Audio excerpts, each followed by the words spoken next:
আমিনগাঁৱত গৰু বিহুক লৈ উথপ-থপ পৰিৱেশ। আজি গৰু বিহু। চ'ত আৰু বহাগ মাহৰ সংক্ৰান্তিত প্ৰতিজন অসমীয়াই গোধনৰ শ্ৰীবৃদ্ধিৰ কামনাৰে উদযাপন কৰে গৰু বিহু। গৰু বিহু উপলক্ষে প্ৰতিগৰাকী চহা অসমীয়া কৃষকৰ নাম মনত পাৰভঙা উৎসাহ। পৰম্পৰাগতভাৱে গৰুক নোৱাই ধুৱাই গৰু বিহু উদযাপন গাঁওবাসীৰ।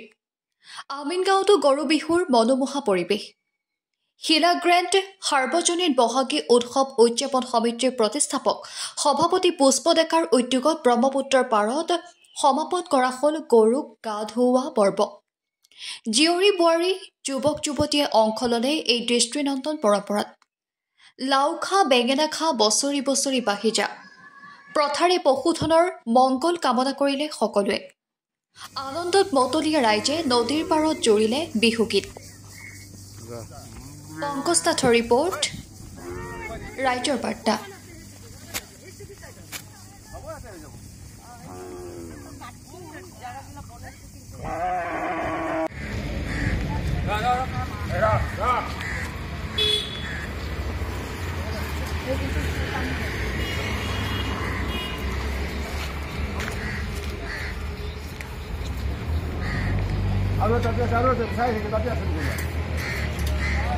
আৰু তিনিটা গৰু আছে আৰু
গৰুটো দেখাই দিয়ক, গৰুটো দেখা নাই পাই দিয়ক, অলপ আঁতৰি দিয়ক।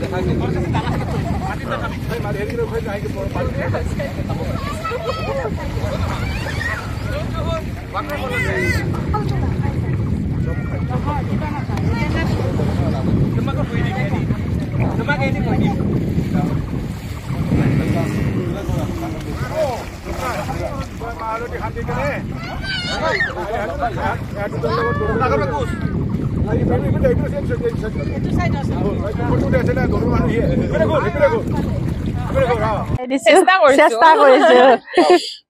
ফুলিছে বসন্তৰ তুমি মেলি বহাগৰ, প্ৰতিটো বহাগতে জোৰোণ যাচি তোমালোকৰ। গুণকৈ ভোমোৰা ফুলে ফুলিছে, ৰূপী নহৰ গলৰ ডালে ডালে লাগিছে। জাননী তুমিয়ে মোৰ জীৱনৰ মহনা, তুমিয়ে মোৰ জীৱনৰ মহনা, তুমিয়ে মোৰ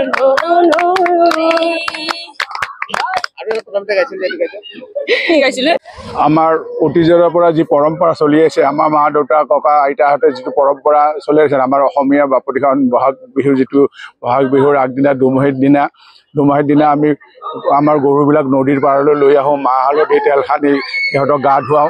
গা চা ধোৱাৰ পিছত সিহঁতক আমি লাও বেঙেনা খোৱাৰ যি পৰম্পৰা আছে, লাও খা বেঙেনা খা বছৰে বছৰে বাঢ়ি যা, মাৰ সৰু বাপেৰ সৰু তহঁতেলে বৰ গৰু, এই পৰম্পৰাটো আমি ধৰি ৰাখিছোঁ। বৰ্তমান যুগত কংক্ৰিটৰ মহানগৰীত এই পৰম্পৰা নাইকিয়া হৈ যোৱা বুলি ক'লেও ভুল নহ'ব, কিন্তু আমি আমাৰ আটা পিতাবিলাকে যিবিলাক পৰম্পৰা আমাক দেখুৱাই গৈছিল, আমি সেই পৰম্পৰাৰ পৰা অটুট ৰখাৰ কাৰণে চেষ্টা ৰাখিছোঁ। আৰু আগন্তুক দিনত আমাৰ নতুন প্ৰজন্মই এই পৰম্পৰাটো অটুট ৰাখিব বুলি মই ভাবোঁ। আৰু লগতে আপোনালোকৰ এই চেনেলৰ যোগেদি আমি অসমবাসীলৈ ৰঙালী বিহুৰ শুভেচ্ছা জ্ঞাপন কৰিছোঁ।